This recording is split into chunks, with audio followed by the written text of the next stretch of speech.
সূরা নাসরের মাধ্যমে আল্লাহ তাআলা নবীকে জানিয়ে দিলেন যে এই দুনিয়া থেকে আপনার বিদায়ের পালা এসে গেছে। এই সূরাটি নাজিলের পর আল্লাহ রসুল চলতে ফিরতে তার নামাজে শয়নে স্বপনে সর্ব অবস্থা সুবহানাকা আল্লাহুম্মা বিহামদিকা আস্তাগফিরুকা ওয়া আতুবু ইলাইক, এই দোয়াটা, ইস্তিগফারটা, এই তাসবিহটা তিনি বারবার করতেন। আম্মা জান আয়েশা রাদিয়াল্লাহু তাআলা আনহা বলেছেন, রাসূলুল্লাহ সাল্লাল্লাহু আলাইহি ওয়াসাল্লাম এমন কোনো নামাজ দেখেনি যে নামাজে তিনি এই তাসবিহটা পড়েন নাই।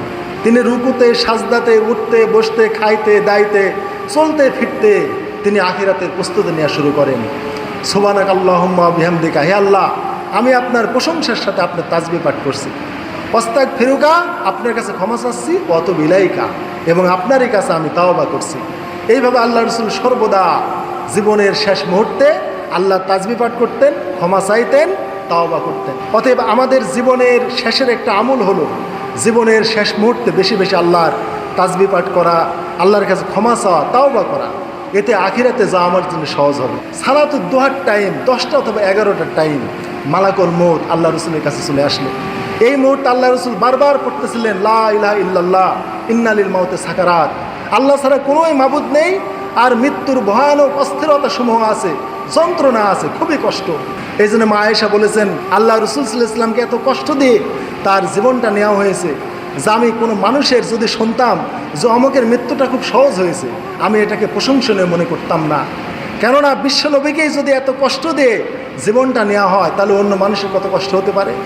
আর বারবার তিনি ঘরের চালের দিকে, ছাদের দিকে তিনি তাকাচ্ছিলেন আর বলছিলেন লা ইলাহা ইল্লাল্লাহ ইন্না লিল মাউতি সাকারাত, কোনো মাবুদ নেই আল্লাহ ছাড়া, মৃত্যুর অনেক কষ্ট আছে। রসুলের একেবারে এত মৃত্যু যন্ত্রণা হয়েছে যে আল্লাহ রসুল বলেছেন যে হে আয়েশা, আমার এই শরীরের যে রগগুলো আছে রগগুলো ছেড়ে ফেলছে, এত কষ্ট হচ্ছে।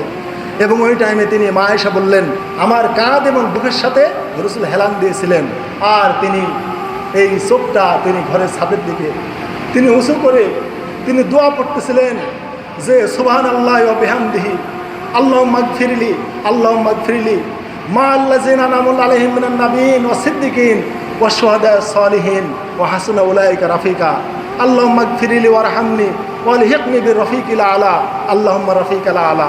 এই কোরআনের আয়াতটা, দোয়াটা রাসূল আমার বুকে হেলান দিয়ে তিনি ঘরের ছাদের দিকে তিনি চোখটা তুলে এই দোয়াটা করতেন, মা আল্লাযিনা আন'আমতা আলাইহিম মিনান নাবিয়্যিন, আল্লাহ আমাকে তুমি নবী, সিদ্দিক, শহীদদের সাথে আমাকে মিলিত করে দাও।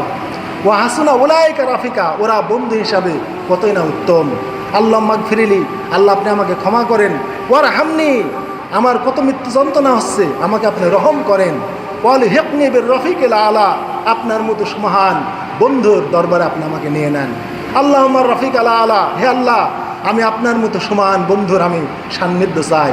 রসুল এই কথা উপরের দিকে বলতে বলতে মা আয়েশা বললেন, রসুলের জানটা কবজ হয়ে গেল।